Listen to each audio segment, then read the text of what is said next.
મહાદેવર, જય Shri Ram. Kapil Pandya, service smile એનજીઓમાંથી. આજરોજ તારીખ 28/3/2026ના રોજ ખુશી બિરેનભાઈ કોટકના જન્મદિવસ નિમિત્તે આજરોજ છે એમને પુણ્ય કાર્ય કરવાનું છે નક્કી કર્યું છે.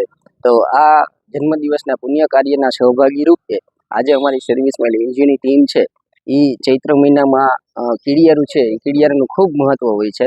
તો ખુશીબેનના જન્મદિવસ નિમિત્તે આજે અમારી સર્વિસ સ્માઇલ એનજીઓની ટીમ છે એ આજે કીડિયારું છે એ કરી રહી છે. આપ જોઈ શકો છો કે ભાઈ બોટલની અંદર છે એ લોટ છે, કીડિયું માટે લોટ છે એ ભરવામાં આવી રહ્યું છે. અને આજે જ્યાં અમે બેઠા છીએ હનુમાન દાદાના આશરે ત્યાં આખો જંગલ વિસ્તાર છે, ત્યાં અમારી ટીમ છે એ બોટલું છે એ બોટલું અલગ અલગ સ્થાન ઉપર છે એ કીડિયું માટે ભોજન મૂકી અને સેવા કાર્યમાં નિમિત્ત બનશે. ખુશીબેનના જન્મદિવસની ખૂબ ખૂબ શુભકામનાઓ.